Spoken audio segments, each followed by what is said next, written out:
मेरे ही आत्मस्वरूप दिव्यात्माओं, कुंडलिनी शक्ति जागरण के इस अभियान में आपका हार्दिक स्वागत है। ये 20वां एपिसोड है। पिछले 19 एपिसोड अगर आपने देखे हैं ध्यान से तो आपकी यात्रा बहुत ही सुगम आसान हो जाएगी। ये मुद्रा देख रहे हैं आप, दोनों पैरों को मिला दिया गया है, दोनों हाथ जोड़ लिए गए। इस तरह से आंख बंद करके शांत चित्त होकर कुछ मिनट बैठना है।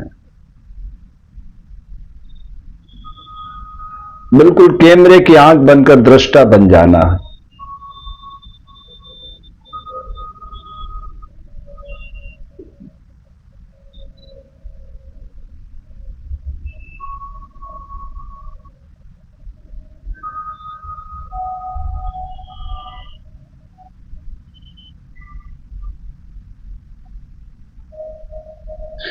अब खुली आंख से इस पूरे दृश्य को देखना है।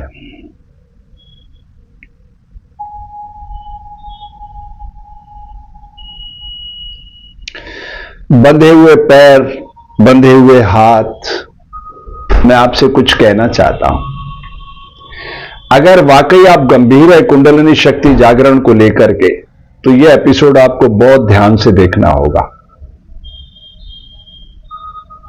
ये जो शरीर है पंच महाभूत से प्रकट है। जल, पृथ्वी, आकाश, वायु, अग्नि, ये पंच महाभूत से सृजित हुआ है। स्त्री पुरुष की वासना से और हमारी वासना से मिलकर प्रकट हुआ। 3 वासनाएं मिली, स्त्री पुरुष की जिसे हमने माता पिता कहा, और तीसरी हमारी वासना जो यूनिवर्स में घूम रही थी। तीनों मिल गई और हम प्रकट हो गए।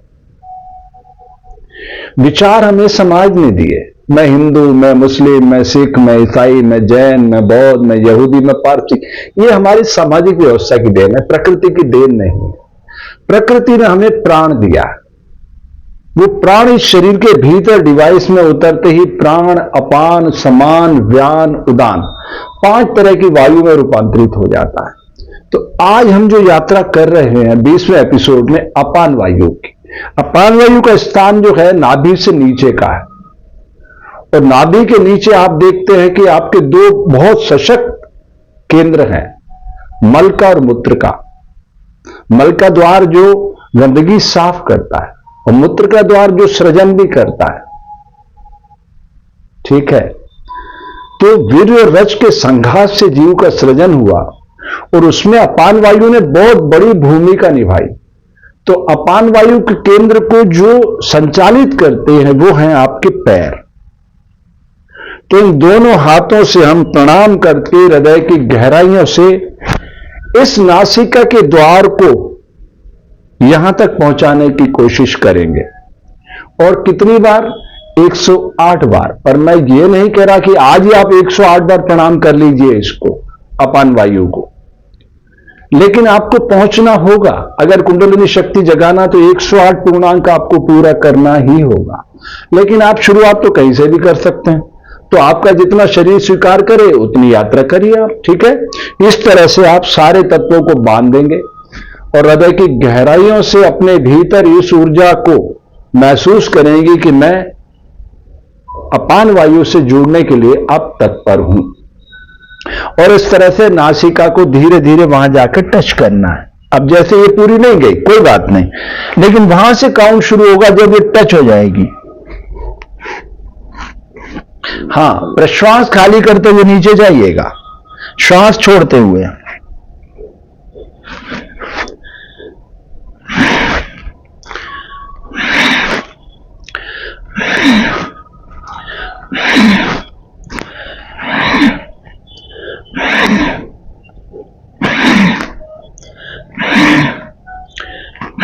ये टच हो गई। अब यहां से जैसे टच हुई 108 बार आपने प्रणाम करना है।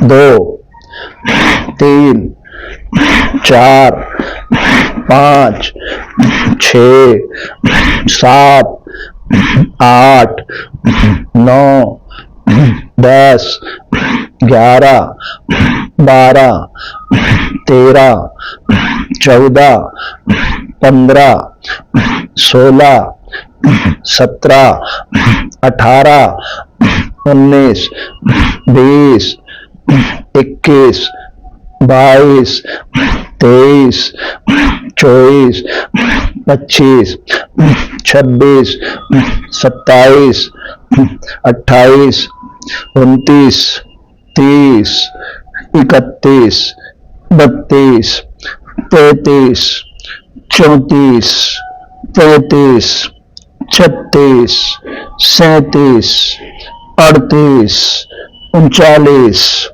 40, 41, 42, 43, 44, 45, 46, 47, 48, 49, 50, 51, 52, 53, 54, 55, 56, 57, 58, 59, 60, 61, 62, 63, 64, 65, 66, 67, 68, 69, 70, 71, 72, 73, 74, 75, 76, 77, 78, 79, 80,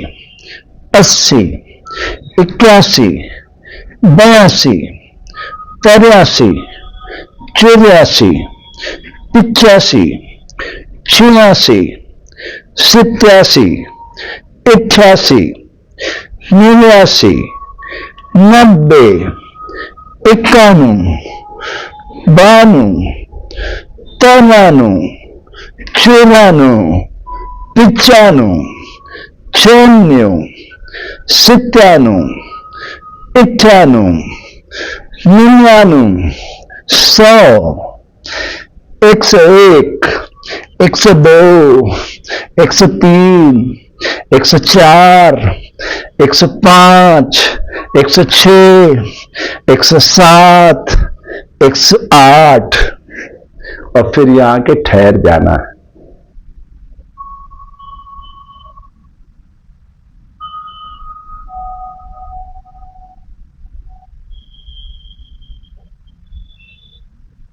जब आप शांत चित्त शरीर को मूर्तिवत ठहरा देंगे तो अपान वायु आपको अपना परिचय देगी। जितनी निष्ठा और मनोयोग से, जितने श्रद्धा और विश्वास से आपने आत्मसात किया होगा इस क्रिया को, उतनी तेजी से आपके भीतर वो अपना प्रभाव दिखाना शुरू करेगी और आपको अपना परिचय देगी कि वो कैसे कार्य कर रही है।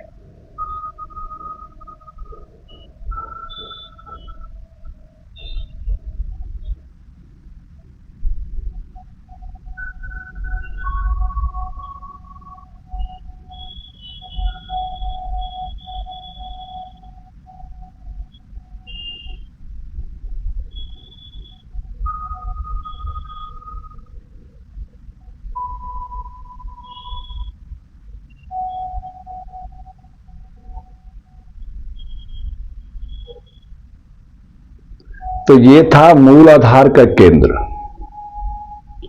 सबसे पहला चक्र। वहीं से अपनी यात्रा को शुरू करता ऊपर उठाने की ओर। मेरे भाई बहन, जल 100 डिग्री पर तप कर भाप के रूप में तब्दील हो जाता और आसमान की ऊंचाई नाप देता है।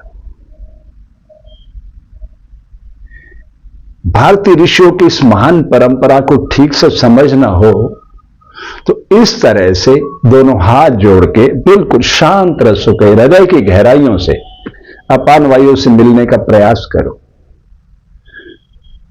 प्राण तो यहीं से ले रहा है, शरीर यहां से नहीं लेता है, लेकिन यहां जो डिवाइस चेंज करती रूपांतरण सबसे नीचे वो भेजती अपान वायु को। अपान वायु का काम है धकेलना। जो भी चीज उसके संपर्क में आएगी वो सबको धकेलेगी, वो ऊपर नहीं चढ़ा सकती। समझ रहे हैं आप? ये शरीर इस तरह से काम कर रहा है। ये जो डिवाइस है अंदर लगी हुई यहां पे, ये मध्य में, मणिपूरक में, नाभि में, वो इस तरह से काम कर रही है। लेकिन वो नीचे वाले जो पार्ट हैं वो धकेलने का काम कर रहे हैं बाहर। वो अंदर नहीं ले सकते, वो बाहर धकेल सकते हैं। जैसे अंदर कोई चीज आने लगेगी वो डॉट लगा देंगे, बंद कर देंगे उसको, वो बाहर धकेल सकते हैं। लेकिन ये जो डिवाइस है, ये डिवाइस इस तरह से काम कर रही है।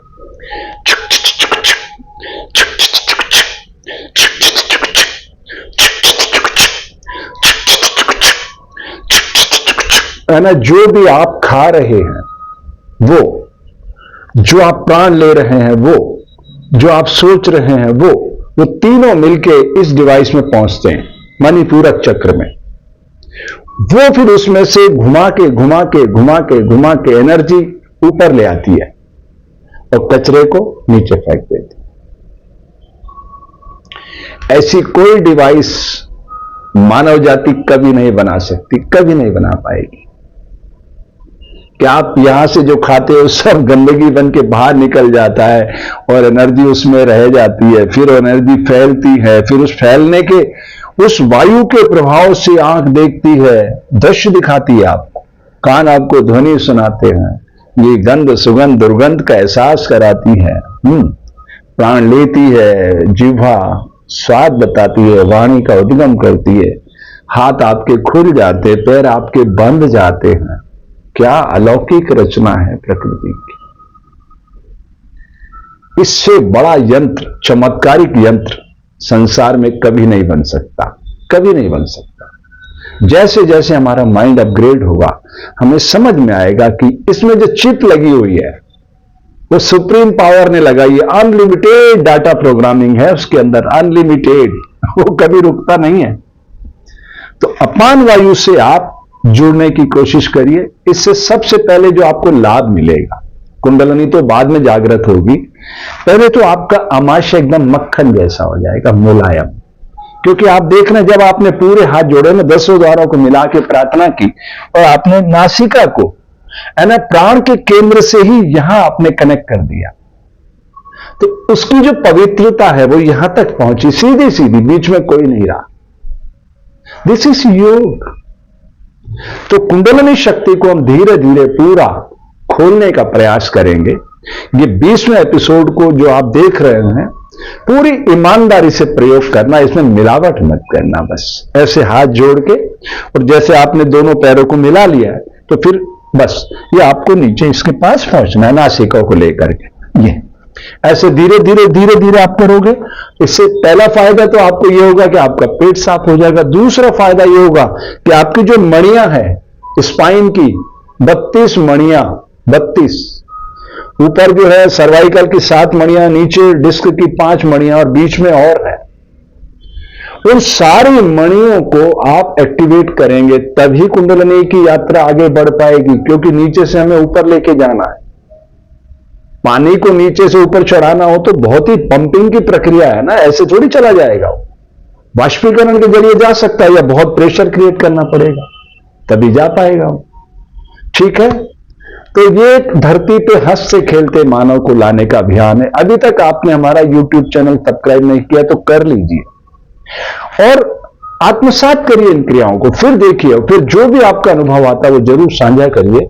मैं हमेशा कहता हूं कि मैं बच्चों के बीच काम करता हूं। हमारी संस्था बच्चों के बीच उनका IQ लेवल बढ़ाने का काम करती है। हम चाहते हैं कि भारत के बच्चे सारी दुनिया की लीडरशिप करें, सारी दुनिया को खुशहाल बनाए। इस धरती से हिंसा मारकाट सदा सदा के लिए विदा हो जाए, राम राज्य आए जहां इंसान ही नहीं पशु पक्षी भी हमारे बनकर, हमारे सहयोगी बनकर प्रकृति की बगिया को गुलजार करे। ये मानव जीवन का अंतिम लक्ष्य, मानवता के उच्चतम शिखर पर पहुंचना, जो हमारे पूज्य विवेकानंद जी कहा करते थे, उठो जागो और अपने लक्ष्य को प्राप्त करो। तो उस यात्रा के हम सहभागी हैं। आप सबके मंगल की कामना करता हूं।